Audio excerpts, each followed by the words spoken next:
we were reporting a little bit earlier, Keir Starmer had to evacuate by helicopter a visit to a housing development. Of course, today is all about housing for the government. It's all about these new towns that they're going to be building up and down the country, apparently, although we don't yet know exactly where.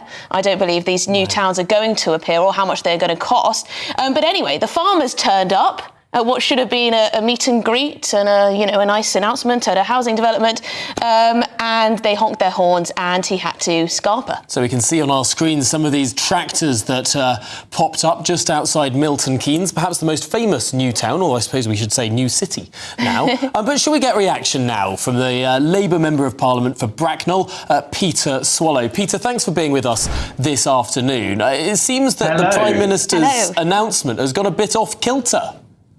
Well, firstly, let me just say that obviously Bracknell is the most famous new town. We're really proud to be a new town. We've just celebrated our 75th anniversary. Congratulations, very new.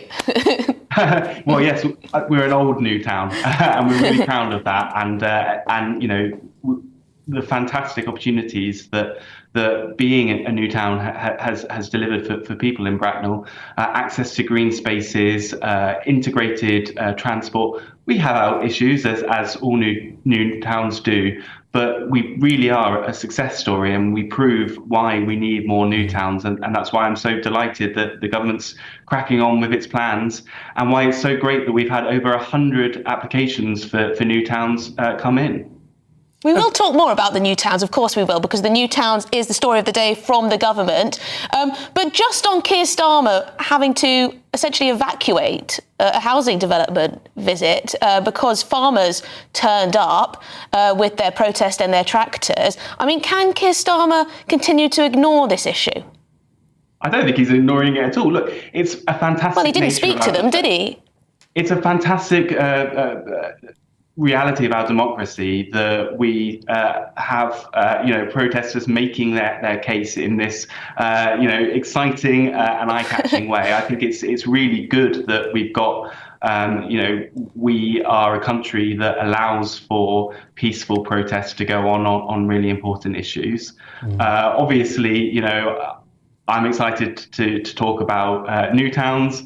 But it's right that we've got the people feel that they're able to demonstrate and express their opinions on important issues. It's just a bit of a shame, because I mean I'm very interested in the government's policy on new towns. I know that, as you say, more than 100 areas have applied to become new towns. We don't quite know where they will be yet. We've got some hints from the government, but Keir Starmer was meant to talk to journalists here, and unfortunately he's not had that interview on the site because he had to leave because of the protests, and so perhaps we're not getting some of the answers that we might have done had Keir Starmer been able to speak to journalists at this event. Do you think he should have spoken to the farmers, and then perhaps he would have been able to continue looking around this housing development and we could have got some answers? But because he ran away, we didn't get those answers. Well, I know the government has been speaking to farmers for months over their concerns.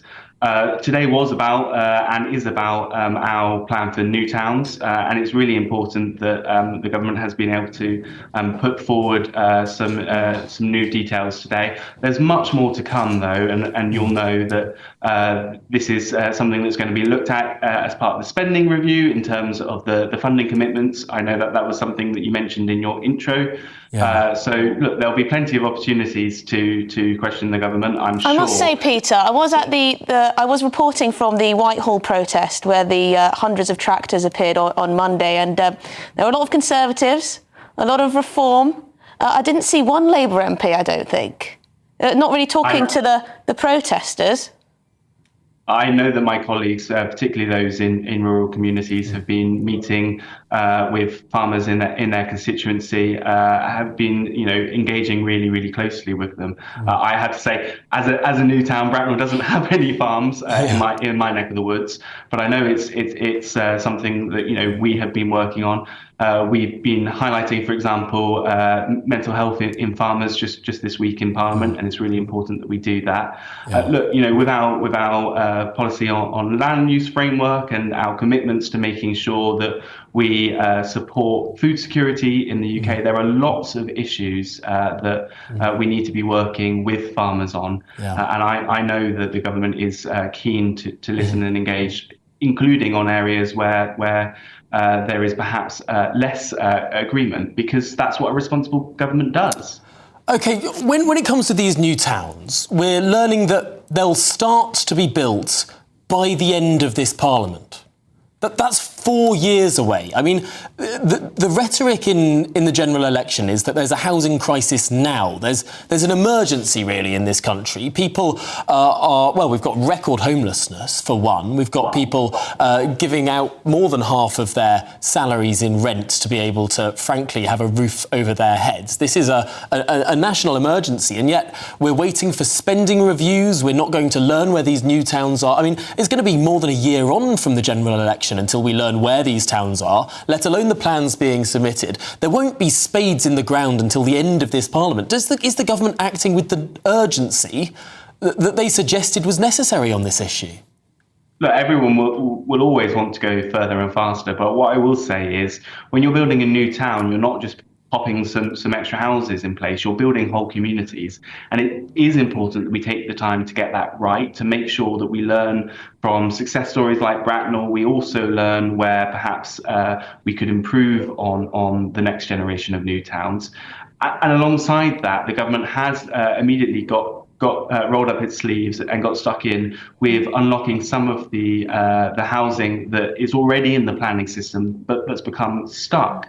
They've already unblocked 20,000 stuck homes with the potential to unlock up to 700,000 more homes stuck in the system that under the previous government were just languishing, not being built, spades not in the ground. And that is part of our plan to build 1.5 million. Peter, how much is it going to all cost us, though, all these new towns? Is it the taxpayer that's going to have to pay for all these towns? Because, the population increase is probably one of the reasons why we need all these new towns, because immigration's been so high.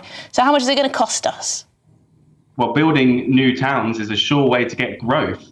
It's about working with the private sector, bringing in private sector investment, and it's a sure way to make sure that we've got the money in our economy that we need to support. So we don't know how much it's going to cost. We don't know how much yet. Well, look, that will come at the spending review. The government's made that clear. What I will say, though, is the languishing house building that we saw under the previous government was a large part of the reason why we didn't have the growth we needed to support our public services. Is there a political difficulty here in that building these new towns isn't just about how many towns there are, it's about where they are?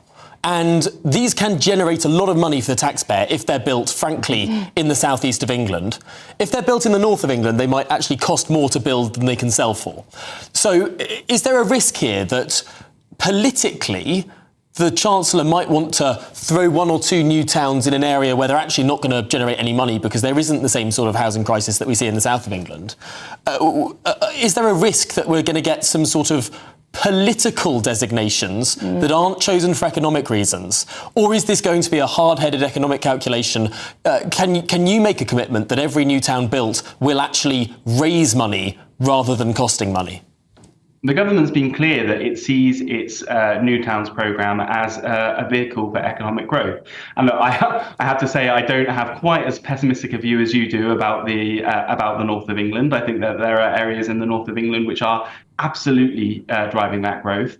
But as a Southeast MP from a new town, I recognise that new towns have been a part of the success story of my region, and long may that continue. OK, Peter Swallow, thank you very much indeed for your time. Labour MP for Bracknell, an old new town. An old new town, like Milton Keynes. I guess that's an old new town as well. Yeah, although I hope we build them a bit. I just worry, these type of projects, they're always so expensive for everyone, aren't they?